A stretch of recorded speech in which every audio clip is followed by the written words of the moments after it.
Commando Imran बस में सवार होकर चंदनपुर वाले स्टॉप पर उतर गया था। सामने जंगल में अंधेरा छाया हुआ था। आधी रात हो रही थी। इमरान जंगल के रास्ते से अच्छी तरह से वाकिफ था। वो अंधेरे में चलता भेरू जी की गुफा वाले खंडर के सामने जो चबूतरा था उसके करीब आकर रुक गया। उसने नायलॉन की रस्सी और चाकू एक झाड़ी में छुपा दिया। वो कुछ देर वहां बैठकर तपस्या करना चाहता था ताकि अगर वहां कोई फौजी गश्ती पार्टी गश्त पर हो तो उसे उसका इल्म हो जाए। वो साधु की कोठड़ी के बाहर आलती पालती मार कर बैठ गया। अभी उसने श्लोक का जाप शुरू नहीं किया था कि पीछे से किसी ने स्टेन गन की नाली उसकी गर्दन के साथ लगा दी। कमांडो इमरान ने मुड़कर देखा। पीछे एक भारतीय फौजी स्टेन गन पकड़े उस पर झुका हुआ था। कौन हो? यहाँ क्या कर रहे हो? भारतीय फौजी ने पूछा। लगता था कि ये भारतीय फौजी किसी दूसरी गश्ती पार्टी का है। इमरान ने जय माता भद्रकाली का नारा लगाकर कहा, हम माता भद्रकाली की तपस्या में मगन थे। तुमने हमारी तपस्या भंग कर दी। हम तुम्हें श्राप दे देंगे। भारतीय फौजी सीधा हो गया। स्टेनगन की नाली उसने ऊपर कर ली। श्राप यानी बद्दुआ के नाम से वो कुछ डर गया था। इतने में पीछे से दो भारतीय सिपाही आ गए। उनमें वो सूबेदार मेजर भी था जिसने कमांडो इमरान को साधु महाराज का चेला समझकर उसे वहां बैठकर तपस्या और ज्ञान ध्यान करने की इजाजत दी थी। उसने भारतीय सिपाही से कहा, अबे क्यों साधु महाराज को तंग कर रहे हो? ये मेरी इजाजत से यहाँ तपस्या करने बैठे हैं। उसके साथ ही भारतीय सूबेदार मेजर ने कमांडो इमरान से मुखातिब होकर कहा, इसे क्षमा कर दे महाराज, ये हमारी पेट्रोल पार्टी का नया रंग रूट है। इमरान ने एक हाथ ऊपर उठाया और साधुओं की अदाकारी करते हुए कहा, जाओ, हमने क्षमा कर दिया, हम इसे श्राप नहीं देंगे। भारतीय सूबेदार मेजर ने इमरान का शुक्रिया अदा किया और अपनी पार्टी को लेकर वहां से चल दिया। भारतीय सिपाहियों के जाने के बाद इमरान ने सोचा कि ये गश्ती पार्टी कितना वक्फा डालकर इधर से गुजरती है, ये मालूम करना बहुत जरूरी था। अभी रात का पहला पहर ही गुजरा था। इमरान के पास पूरी रात पड़ी थी। वो वहीं बैठा गश्ती पार्टी को जाते देखता रहा। ये कुल 4 भारतीय सिपाही थे जो गुफा के चबूतरे के करीब से होते हुए उस टीले की तरफ मुड़ गए थे जिसके गार में दोनों कश्मीरी मुजाहिद कैद थे और जिन्हें फरार करवाने के लिए कमांडो इमरान ने ये सारा ड्रामा रचाया हुआ था। पेट्रोल पार्टी अंधेरे में इमरान की नजरों से ओझल हो गई। अब वो ये इंतजार करने लगा कि ये पेट्रोल पार्टी दूसरी बार वहां से कितनी देर के बाद गुजरती है। इमरान के अंदाजे के मुताबिक कोई आध घंटा गुजरा होगा कि उसे दूर से भारतीय सिपाहियों के बातें करने की आवाजें आई। वो अंधेरे में गौर से देखने लगा। थोड़ी देर के बाद उसे वही 4 भारतीय फौजी उस पगडंडी पर आते दिखाई दिए जो जंगल के किनारे से होती हुई आगे टीले की तरफ चली गई थी। इसका मतलब था कि ये भारतीय गश्ती पार्टी आध घंटे में एक चक्कर लगाती है और उस टीले के करीब से जरूर गुजरती हैं जिसके गार में कश्मीरी मुजाहिद कैद थे। इन हालात और कवायफ की रोशनी में कमांडो इमरान को अपने एक्शन का प्लान बनाना था।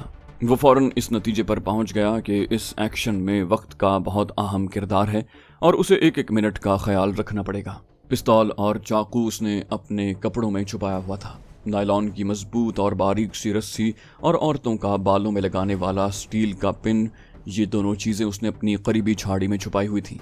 पिस्तौल से वो किसी हालत में भी सिवाय इंतहाई इमरजेंसी के काम लेना नहीं चाहता था क्योंकि ये पिस्तौल फौजी ठेकेदार लाला टेकम चंद का था और उसे दुलारी ने दिया था और उस पर साइलेंसर नहीं था। उसके फायर का जोरदार धमाका जिसकी आवाज अग्नि मिसाइलों के स्टोर की बैरक में मुकीम सारे फौजियों को होशियार कर सकती थी।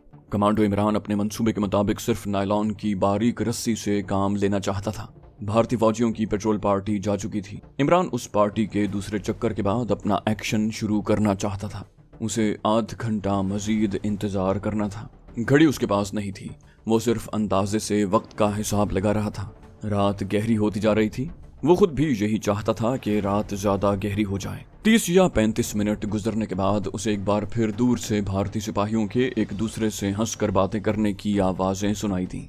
ये पेट्रोल पार्टी के सिपाही ही थे। कुछ ही देर के बाद इमरान ने अंधेरे में देखा कि 4 सिपाहियों के साए अंधेरे में जंगल के किनारे वाली पगडंडी पर नमूदार हुए और आहिस्ता आहिस्ता चलते टीले की तरफ मुड़ गए। जैसे ही सिपाही उसकी नजरों से ओझल हुए, इमरान एकदम उठा।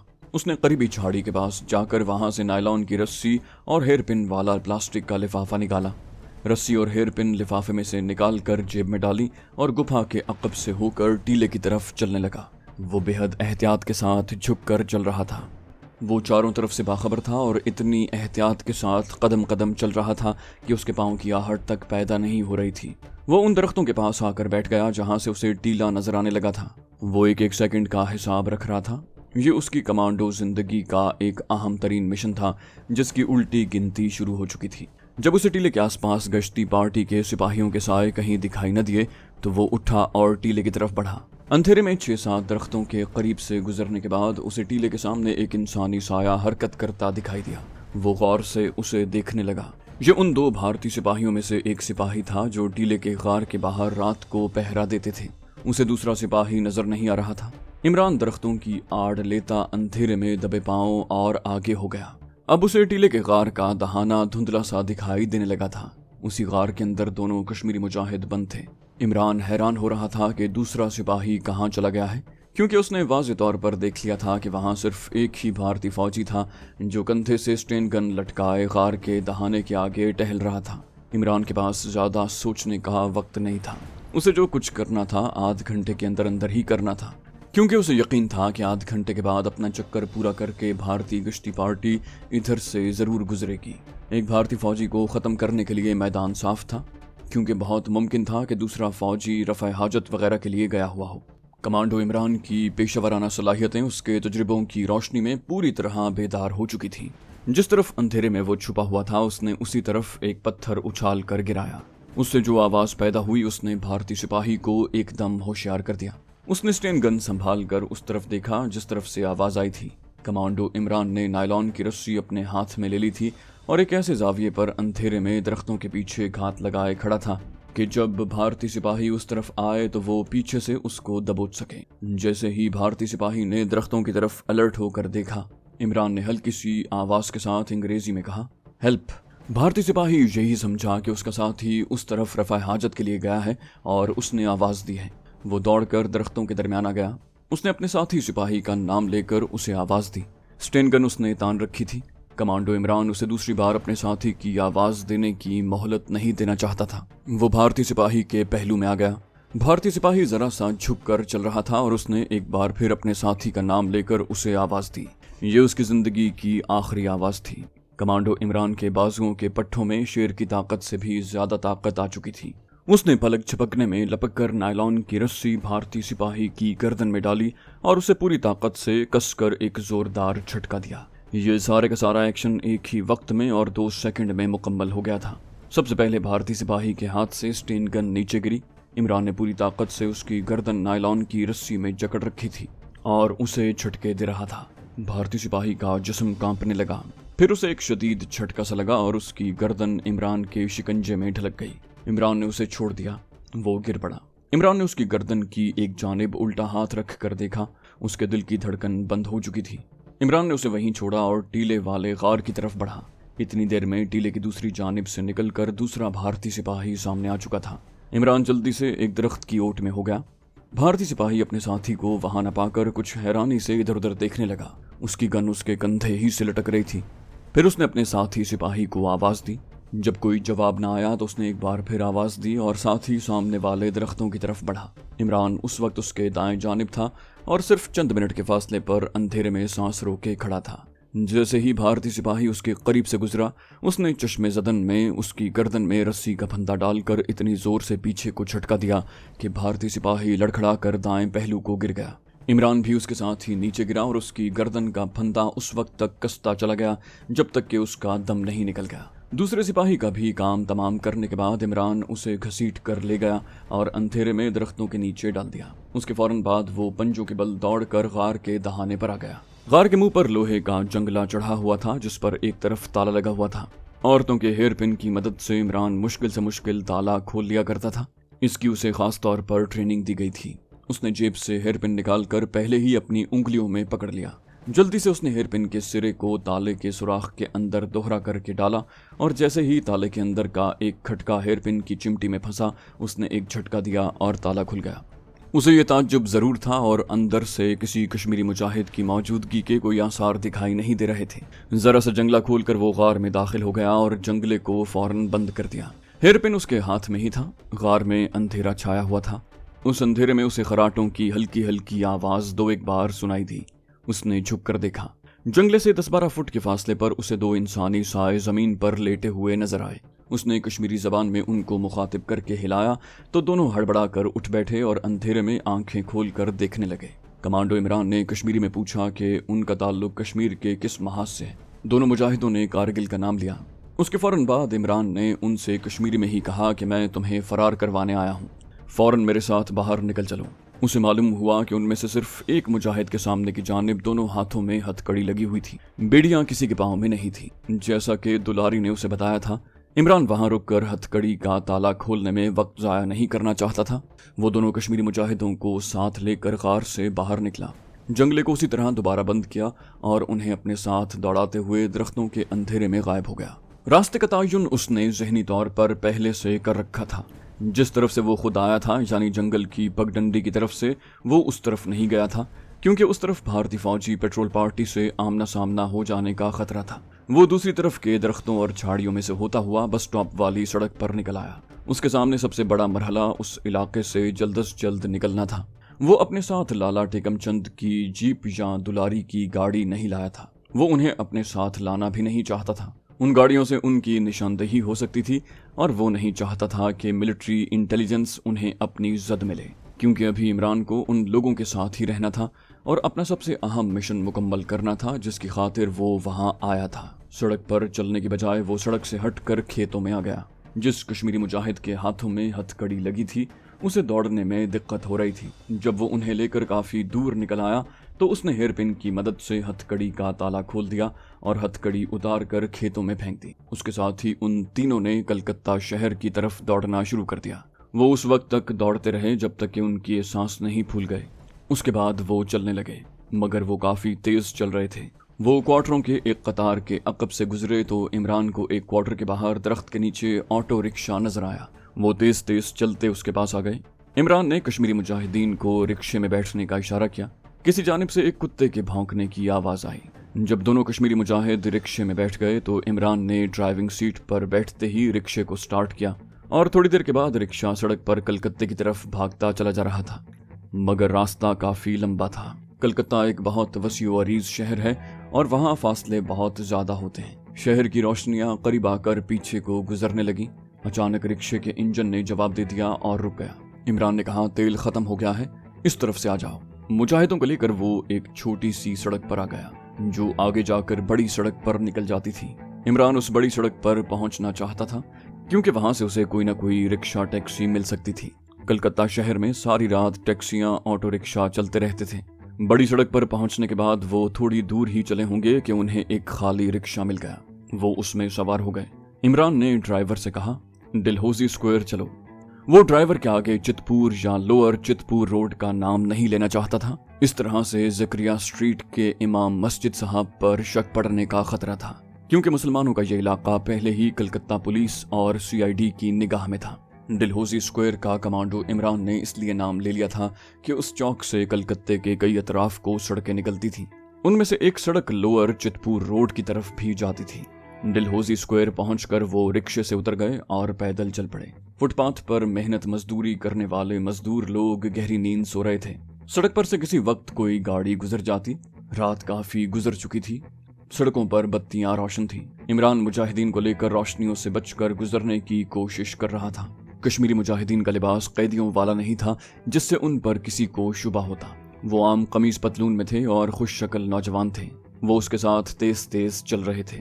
चितपुर रोड के छोटे चौक में आकर इमरान एक छोटी सी गली में घुस गया। फिर गलियों में से होता हुआ उस मस्जिद के अकब में आ गया जहां इमाम साहब के हुजरे का पिछला दरवाजा था और जिसके बारे में उन्होंने इमरान से कहा था कि दरवाजे की अंदर की कुंडी खुली होगी। वहां हल्का सा अंधेरा था। इमरान ने रुककर दरवाजे को जरा सा धकेला। दरवाजा खुल गया। वो मुजाहिदीन को लेकर हुजरे में आ गया और उसने दरवाजा बंद करके कुंडी लगा दी। हुजरे में अंधेरा था। थोड़ी ही देर के बाद किसी ने नींद भरी आवाज में पूछा, आ गए हो? इमरान ने आहिस्ता से जवाब दिया, जी हाँ। उसके बाद हुजरे की बत्ती रोशन हो गई। इमाम साहब चारपाई के पास खड़े थे। उन्होंने दोनों कश्मीरी मुजाहिदों को गौर से देखा और बोले, तुम लोग यहाँ आराम करो, मैं जाता हूँ। बाहर से ताला लगा जाऊंगा, बाकी बातें सुबह होंगी। इमाम साहब हुजरे का मस्जिद वाला दरवाजा खोलकर बाहर सहन में निकल गए और बाहर से ताला लगाते गए। उन्होंने हुजरे में रखी हुई सुराही में से पानी निकालकर बारी बारी पिया और आहिस्ता आहिस्ता बातें करने लगे। कश्मीरी मुजाहिद ने इमरान को बताया कि इंडियन इंटेलिजेंस वालों ने शुरू में उन्हें टॉर्चर किया था, लेकिन अब 2 दिन से किसी ने उन्हें कुछ नहीं कहा। वो बोला शायद वो हम पर कोई दूसरा तरीका आजमाना चाहते थे। दूसरे कश्मीरी मुजाहिद ने इमरान से कहा, दोस्त, तुमने हमें वहां से निकाल कर बड़ी दलेरी का सबूत दिया है। हम मौत से नहीं डरते। हमें सिर्फ ये अफसोस हो रहा था कि हमारे साथी मुजाहिद कश्मीर के महाज पर दुश्मन से जंग कर रहे हैं और हम दुश्मन की कैद में पड़े हैं। पहले कश्मीरी मुजाहिद ने इमरान से पूछा, तुम कश्मीर के कौन से महाज पर थे और यहाँ कलकत्ते कैसे पहुंच गए? इमरान ने उन्हें बिल्कुल न बताया कि वो किस महाज पर दुश्मन से बरसरे पैकार है और कलकत्ते कैसे पहुंच गया और यहाँ उसका मिशन क्या है। मुजाहिद के सवाल के जवाब में उसने सिर्फ इतना कहा, मैं ये सब कुछ अभी नहीं बताना चाहता। कश्मीरी मुजाहिद ने भी उसके बाद कोई इसरार न किया। वो समझ गया कि इमरान यहाँ किसी बड़े हसास मिशन के लिए काम कर रहा है। थोड़ी देर सोकर उन्होंने बाकी रात गुजार दी। सुबह की अजान के वक्त इमाम साहब तशरीफ ले आए। वो अपने साथ नाश्ता लाए थे। कहने लगे, तुम जल्दी जल्दी नाश्ता कर लो, जमात शुरू होने से पहले एक आदमी आएगा। वो तुम्हें अपनी हिफाजत में यहाँ से निकाल कर बनारस तक ले जाएगा। बनारस से आगे तुम्हें खुद ही जम्मू कश्मीर जाना होगा। क्या तुम ये सफर अकेले तय कर लोगे? कश्मीरी मुजाहिदों ने कहा, हम यहाँ से भी जम्मू कश्मीर अकेले जा सकते हैं, लेकिन यहाँ हमारे पकड़े जाने का ज्यादा खतरा है। बनारस से आगे हमें ज्यादा खतरा नहीं होगा। हम कश्मीर के महाज पर पहुंच जाएंगे। इमरान ने अपनी जेब से 500 रुपए निकाल कर दोनों कश्मीरी मुजाहिदों को दिए। ये रकम वो दुलारी की कोठी से चलते वक्त अपने साथ लाया था। उसने कहा, ये रकम रास्ते में तुम्हारे काम आएगी। तुम बनारस में नए कपड़े खरीद कर भी पहन सकते हो। दोनों मुजाहिदीन जल्दी जल्दी नाश्ता करने लगे। इमाम साहब एक डोल में चाय भी साथ लाए थे। इमरान ने सिर्फ चाय का एक कप पिया। इमाम साहब थोड़ी देर के लिए बाहर चले गए। फजर की अजान हो चुकी थी। कुछ देर बाद जमात खड़ी होने वाली थी। इमाम साहब अपने आदमी को देखने गए थे। 5-7 मिनट गुजरे होंगे कि इमाम साहब अपने साथ एक आदमी को लेकर आ गए जिसका पहनावा बंगाली था। इमाम साहब ने उसका तारुफ करवाते हुए मुजाहिदीन से कहा, ये अपनी वैगन लेकर आया है। दिन की रोशनी होने से पहले पहले ये तुम्हें शहर से बाहर एक महफूज मकाम पर पहुंचा देगा और खुद भी तुम्हारे साथ ही रहेगा। उस जगह तुम सारा दिन छुपे रहोगे। फिर बनारस को जाने वाली रात की गाड़ी से तुम लोग कलकत्ते रवाना हो जाओगे। इमरान ने कश्मीरी मुजाहिदों से पूछा, क्या तुम मुतमईन हो? दोनों ने कहा कि वो हर तरह से मुतमईन हैं और उनके नजदीक कलकत्ते के इलाके से निकलना ही काफी है। उसके बाद तो उन्हें कोई फिक्र नहीं होगी। बनारस तक वो कई बार आते जाते रहे हैं और बनारस में उनके कुछ साथी भी मौजूद हैं। इस तरफ से इत्मीनान हासिल कर लेने के बाद इमरान ने इमाम साहब का शुक्रिया अदा करते हुए कहा, मोहतरम, अब मुझे इजाजत दीजिए। मुझे भी सुबह होने से पहले पहले अपनी कमीनगाह में पहुंच जाना चाहिए। इमरान ने कश्मीरी मुजाहिदों से भी हाथ मिलाया और हुजरे के अकबी दरवाजे से निकलकर गली में आ गया, जहां अभी अंधेरा ही था। वो गलियों गली चलता चितपुर रोड की तरफ जाने की बजाय जकरिया स्ट्रीट की जानिब से होकर दूसरे इलाके की तरफ निकल आया, जहां इतनी गुंजान आबादी नहीं थी और रात को गश्त लगाने वाली पुलिस का भी खतरा कम था।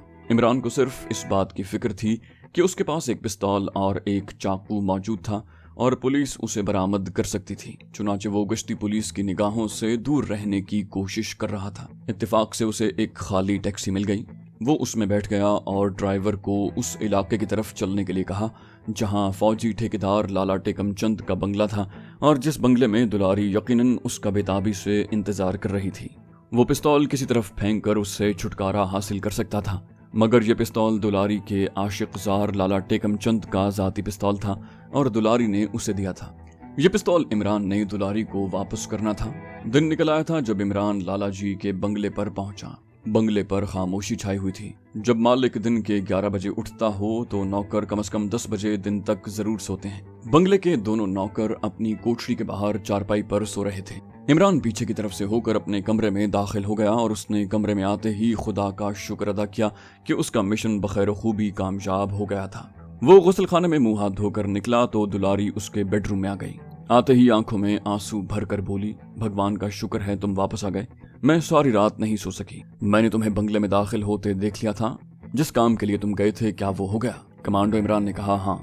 वो बोली, ठहरो, मैं तुम्हारे लिए नाश्ता लाती हूँ। मैंने भी अभी नाश्ता नहीं किया। लाला जी तो दिन के 12-1 बजे उठेंगे। ये कहकर वो चली गई। कमांडो इमरान के लिए अभी दुलारी की दिलजुई बड़ी जरूरी थी। थोड़ी देर के बाद वो दोनों नाश्ते की मेज पर बैठे नाश्ता कर रहे थे। दुलारी को उसने लाला जी का पिस्तौल वापस कर दिया था। इमरान ने कहा, इसके चलाने की नौबत नहीं आई। दुलारी ने पूछा, फिर तुमने उन दोनों को कैद से कैसे निकाला? इमरान ने कहा, बस निकाल लिया। इन बातों को छोड़ो, ये बताओ कि हमारा यहाँ कब तक कयाम रहेगा। इमरान ये मालूम करना चाहता था कि अग्नि मिसाइलों की खेप चंदनपुर के एमुनिशन स्टोर में कब पहुंच रही है। क्योंकि वो जानता था कि लाला टेकम चंद उस वक्त तक चंदनपुर वाले बंगले में ही क़याम पजीर रहेगा जब तक कि अग्नि मिसाइलों की सप्लाई वहां नहीं पहुंच जाती, और जब तक लाला जी वहां हैं दुलारी को भी वहां रहना पड़ेगा। दुलारी कहने लगी, मैं कुछ नहीं कह सकती। कल रात लाला जी कह रहे थे कि शायद अगले हफ्ते फौजी एमुनिशन की सप्लाई पहुंच जाए, उसके बाद हम यहाँ से वापस भोपाल जाएंगे। इसका मतलब था दूसरे अहम तरीन मिशन में सिर्फ 1 हफ्ता बाकी रह गया था और इमरान को इस अरसे के दौरान ही अपने मिशन की मंसूबाबंदी करनी थी।